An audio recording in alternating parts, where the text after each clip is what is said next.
Біздер көбіне адамнан шығатын жағымсыз иісті тек гигиеналық проблема ретінде қабылдаймыз. Айтыңызшы, сіз жиі жуынып, дезодорантты қолданасыз ба? Ал егер иіс қауіпті аурулардың белгісі болса ше? Бүгін біз сіздің өміріңізді сақтап қалу үшін ерекше маңызды ақпарат айтатын боламыз.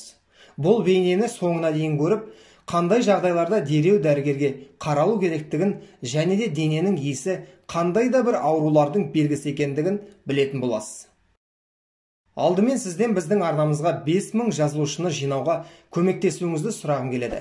Арнама тіркеліп, лайк басып, пікір қалдырып, достарыңызбен бөлісіп отырыңыздар. Алдын ала рахмет. Иіс туралы не білеміз? Әр адамның өзіне тән иісі болады деп жатамыз. Әркімнің саусақ таңбасы әртүрлі болатыны сияқты, әркімнің өзіне тиесілі иісі болса керек.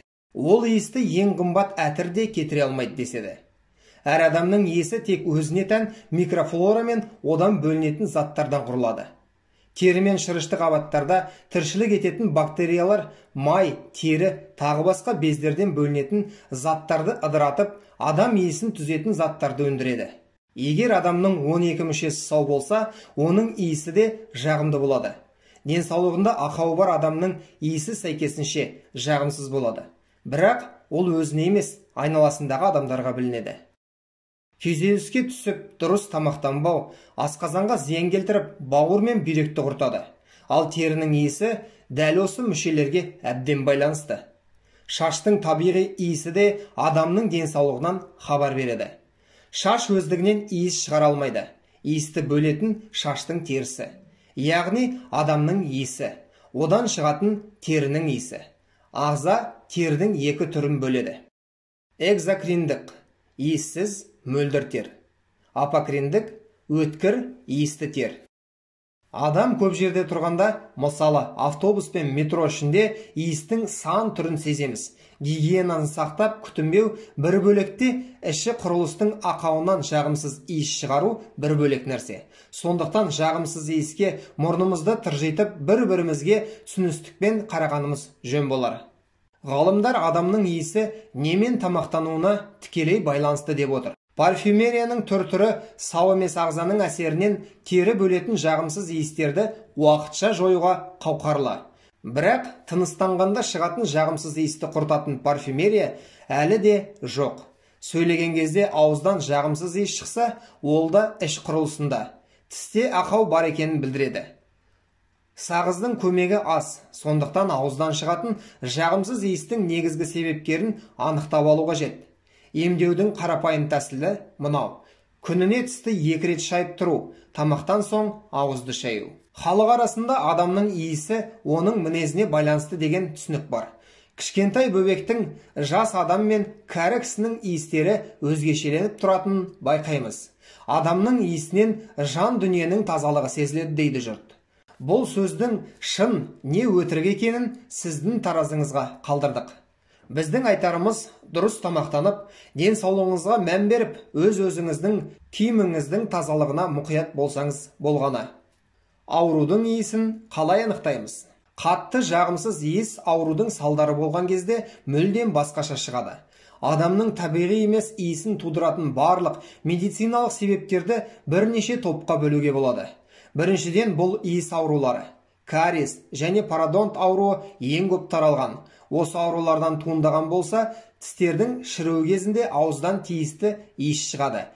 Екіншіден, бұл асқазан ауруы. Ойық жара ауруы кезінде, әсіресе хеликобактерия иісті шірік иісімен оңай шатастыруға болады. Үшіншіден, тері аурулары да жағымсыз иіс шығаруы мүмкін. Бұл негізінен ойық жарасының зақымдануына байланысты шығады. Оны ұзақ және ауыр емдейді. Барлық аталған жағдайлар шірік иістерін біріктіреді. Бірақ бұл иістер аурудың дәлелі ғана емес.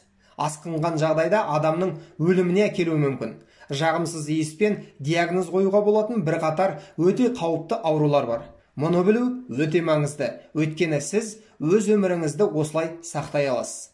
Біздің бір танысымыз дәл осылай иіске байланысты дәрігерге барып еді. Оған қатерлі ісік диагнозы қойылды. Мұндай қауіпті ауруды иіс арқылы қалай білуге болады? Ол үшін бейнені соңына дейін көріңіз. Біз сіздерге қауіпті 4 иіс туралы айтатын боламыз. Бұл денсаулыққа үлкен қауіп төндіреді.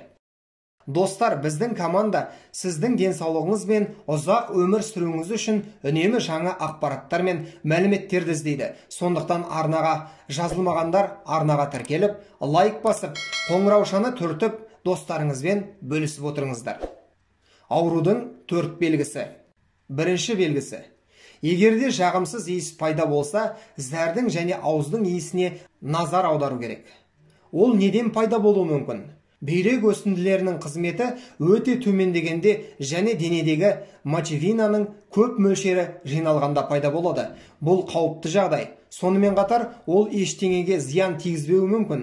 Әлсіздік және де ол қарапайым шаршауға апарады. Екінші белгісі. Иісі өткір химиялық иіс болса, бұл ацетонның иісі. Кейбіреулер оны шиқмалынған алманың иісімен салыстырады. Қауіп мынада.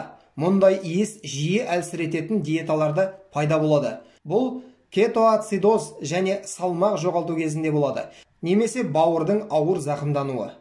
Бұл қазірдің өзінде кең таралған ауыр жағдай. Ацетонның иісі тағы бір қауіпті ауру қант диабетін көрсетуі мүмкін. Алайда бұл жағдайда қауіпті симптом болып табылады. Өйткені ол аурулардың дамуының ауыр түрлерінде пайда болады. Және мұндай жағдайда дереу дәрігерге бару керек. Үшінші белгісі. Егер тамақтану кезінде шіріген иіс пайда болса, бұл диафрагманың, тамақ саңлауының сәтсіздігінің тікелей дәлелі. Яғни, оның грыжасы. Бұл бұзылыс асқазан сөлі өңештің қабырғаларын тітіктендіреді. Бұл олардың эрозиясы мен жарасын тудырады. Егер бұл ауру жылдар бойы емделмесе, ол қайта болуы мүмкін. Төртінші белгісі. Ең қауіпті түрі шіріген ет сорпасына ұқсас иіс. Мұндай иіс адамнан қатты шығады, және ол адам үйден шыққаннан кейін иісі үйде қалады. Ол ыдырау сатысында қатерлі ісік ауру екеніне күмән тудырады. Ол өкпеде және басқа ішкі органдарда болуы мүмкін. Басында шіріген иіс әлсіз шығады, оны тек жануарлар ғана сезінеді. Бірақ біртіндеп күшейгесін, оны адамдар байқамауы мүмкін емес. Мұндай иісті бірінші рет анықтаған кезде, сіз тексерілу үшін дәрігерге шұғыл түрде баруыңыз қажет. Осымен біз бейнені аяқтаймыз. Арнамыздан көкөністер мен жемістердің пайдасы мен зияны және оларды емдеу әдістері туралы көптеген қызықты ақпаратты таба аласыз. Сондықтан арнаға жазылуды және қоңырауды басуды ұмытпаңыз.